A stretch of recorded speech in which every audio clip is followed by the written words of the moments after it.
Hello, everybody. My name is Connor Lynch, the Director of Original Content with Westwood Media Center. We are proud to be partnering with the Council on Aging to provide virtual programming through our cable channels and online to keep seniors engaged throughout the coronavirus pandemic. We can be found on Comcast channels 8 and 12 and Verizon channels 32 and 42, as well as online at westwoodmediacenter.tv. I'm happy to turn things over to your host for the day, the Director of the Council on Aging, Lena Arena DeRosa. Lena, take it away. Thanks, Connor. And again, we are so grateful for our partnership with Westwood Media Center and with Connor, who always does a great job of making these special programming and our regular program really work. Hello, all my seniors out there. I hope you're all staying sane during this pandemic. We're all slowly losing our minds, but we will get there. We will make it. Together, we will make it through this. Today, we have, we're with Dedham Savings, who we work very closely with. And I do want to put a shout out to Dedham Savings, who's always been a fabulous partner to the Council on Aging. So again, thank you for all that you do to support us. Today we have special guests, Carol Lewis and Laura Hixson from Dedham Savings. Carol is the Vice President of Compliance, and she's a compliance officer. She's the Vice President and Compliance Officer for Dedham Savings. Carol is an attorney for over 25 years. With the banking experience focused on compliance and consumer outreach. A resident of Westwood, Carol has been an elected member of the Westwood School Committee for 10 years and currently serves as the chair. Laura Hixson is the Assistant Vice President of BSA and Security at Dedham Savings. Laura has 10 years experience in banking, BSA, and fraud. And today we're going to talk about how we can keep seniors safe from fraud. And there are so many ways that people are just going out there and trying to find seniors. You all know that, I all know that, and I hope my senior community is aware of this. So my first question is, what are some of the common scams targeting seniors that you are seeing today through financial institutions? I'll start. So thank you for having us. So one big scam that we're seeing a lot of seniors targeting is the tech support scam. This is where a criminal will pose as a technology support representative from, it could be an Apple or Microsoft, and they say that you have a computer issue and they need to get remote access to your computer. Once in, then they can actually get sensitive information such as your bank information. So we really ask you not to click on these links in your email or answer calls. Those type of tech support, you would have to actually go into a store. So just be wary of those. Another one that's kind of been around forever is the romance scam. This is where criminals will pose as a romantic interest, either on a dating website or social media. And unfortunately, they just capitalize on the elder, these victims, and the desire to find, companionship. Another one that has been around for a while too is the lottery or sweepstake or charity scam. This is where a criminal will pose as a legitimate charitable organization and try to gain the elders' trust and ask for donations, or say they won this lottery or sweepstake and they just need to send this small fee and then they can get their winnings. So we just be very wary that if you didn't enter the lottery, you probably didn't win. So those are some ones that have been around for a little bit. If you have any, Carol? Yes, so one of the most common scams right now, and it's been going on for a while, but it seems to be particularly prevalent right now, is what we call the grandparent scam. And the grandparent scam goes something like this. The grandparent gets a phone call, could be early in the morning, late at night, doesn't really matter. And the person on the other line says something like, "Grandma, I need your help. I'm in the hospital, I'm sick," or please send money right away, or "I've been arrested," or "I'm stuck in a foreign country. Could you please wire money to this address?" Or "I've been robbed." And sometimes the person calling even uses personal information that maybe they found on social media. So this is a great tactic because they get the grandparent it's a high pressure type of call, and the grandparent feels the need to act very quickly, and oftentimes doesn't take the time to maybe ask more questions or to hang up and call other family members to determine whether or not the particular grandchild is actually in trouble.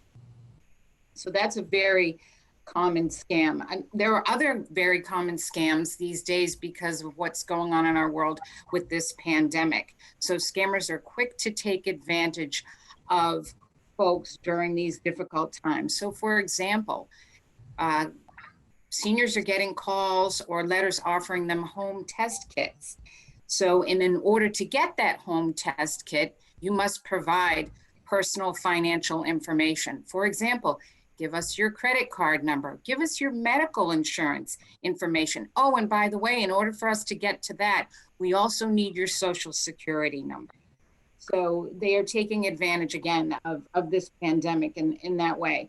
Another very prevalent scam to get to our seniors and to get to their money, specifically to separate them from their money, is these scammers who impersonate government agencies.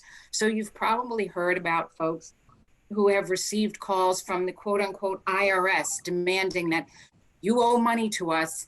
We need to get that from you right away. You either wire the money to us, or we want it in the form of gift cards, or we'll take your credit card, or we'll even take your bank account information. Give us your social security number, and we'll be sure that the police won't come around and arrest you for not paying your taxes. So there's that one. There's also the Social Security Administration supposedly calling and asking for your information. So be wary. Seniors should be wary of these types of calls because government agencies don't make those calls. And then there's the stimulus related scam, which really again has to do with the times we're in right now with the pandemic. These scammers go after the victims, asking for their bank account numbers, saying, we're trying to send you your stimulus check, but we need to verify your bank account number. We need your social security number. Provide that to us and we'll be sure to get your money to you. So it blows me away that this continues and that there's this many scams out there. Some of them seem so real when they call or they send you an email or they text you, whatever they do. But if you ever have any questions, you can always call the COA. Call us. We'll tell you whether it's real or not. 95% of the time, it's not real. Or call the bank. Call your bank. Why do you think elderly are more vulnerable? That's what I'd like to know. I would say that criminals target the elderly because, you know, at the end of the day, the elderly tend to be very trusting and they're very polite individuals, and some are looking for companionship and just like to talk to people. So, you know, in addition, these elderly individuals are also the ones that have the financial savings and they have the assets and they have the property and have the good credit. So, you know, in the eyes of these criminals, they are just perfect on paper of what they need, and they're willing to talk and they have what they want. So, you know, unfortunately, they're just attractive to scammers. That's right. Laura makes a lot of good points. And the other part to that too is oftentimes our seniors may be socially isolated, lonely. And as Laura said, when they get a phone call or someone reaches out to them, if they are particularly lonely, it's someone to talk to. And these scammers are so good. They're kind. They want to hear about they want to hear from the seniors. They want to hear about their grandchildren. So they will get in conversation with them and earn their trust very quickly.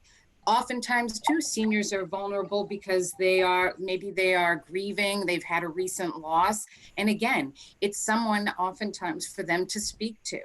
So the other thing that scammers know too is that seniors, our senior residents, tend to be reluctant to report these types of exploitation. They have been independent for many, many years. They've taken care of children, grandchildren, friends, and so on and so forth. And they would be ashamed to reach out to someone and say, maybe this was a scam, or maybe I should question that. they would be reluctant to check with a family member because by doing so, they are possibly jeopardizing their independence.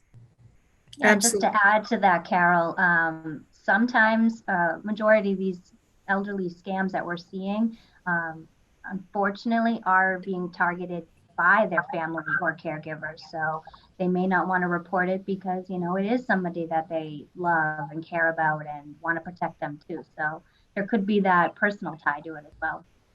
Absolutely. And remember, seniors out there, if you are worried or if you think you have been scammed, call the police. If you don't want to tell your family, call the police, talk to them, or call us. We'll talk to you about it.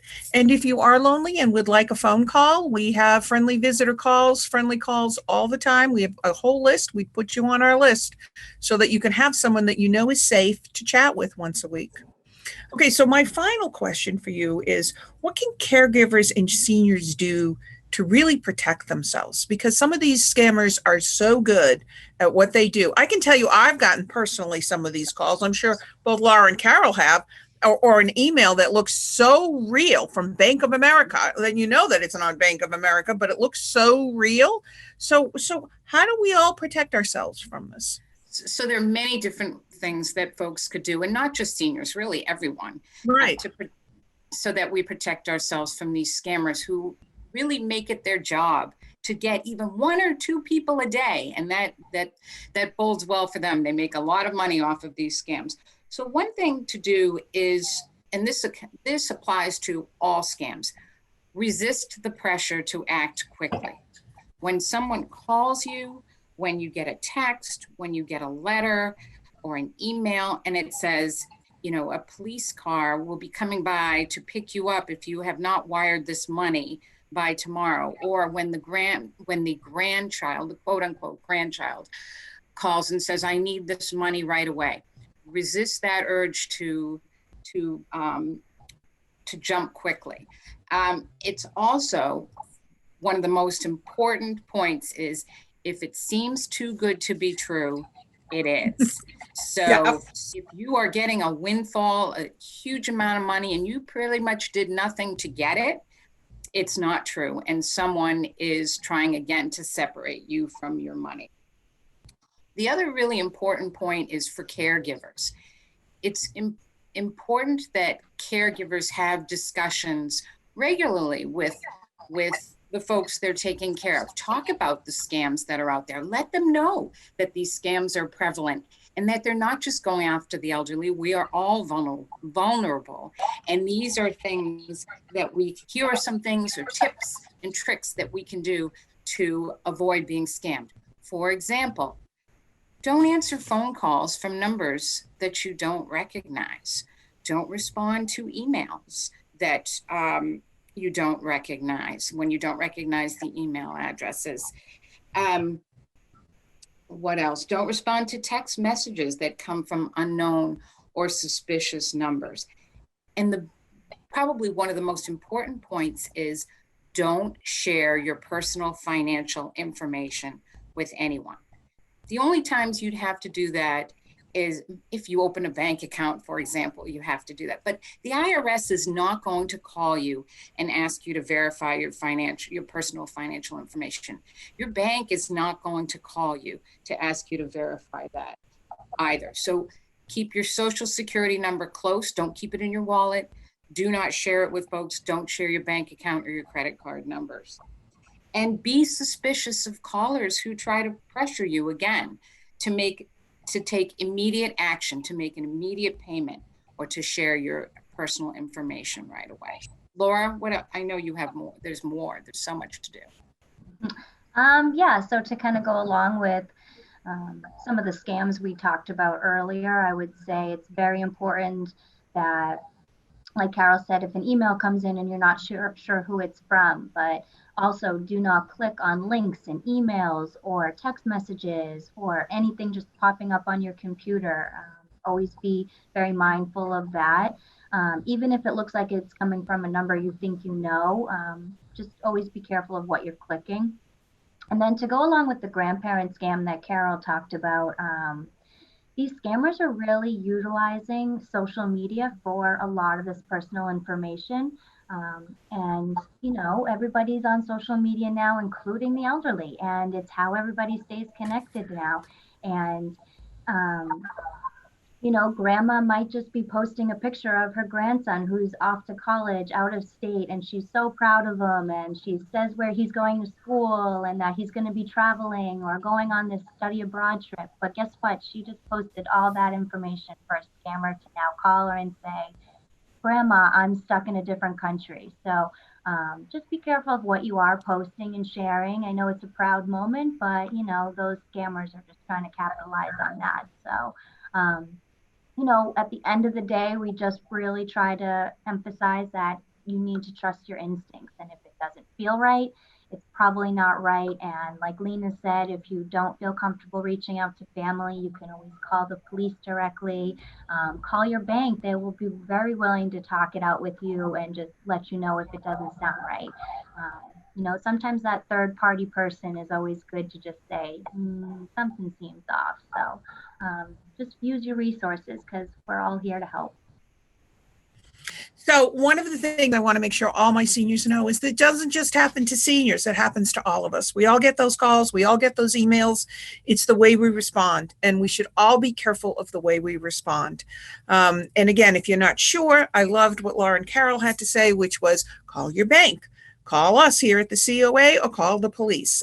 Any one of them will be able to help you and tell you whether this is real or not. And most of the time, it's not.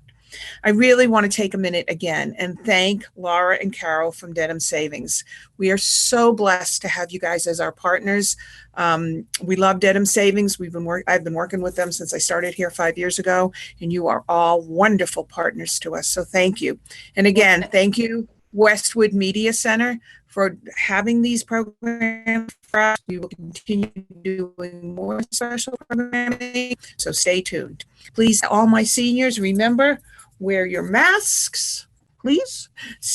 Wash your hands, and be social distance, because together we will make it through this health crisis. Thank you again, Carol. Thank you, Laura, and we'll be seeing you all soon. Thank you.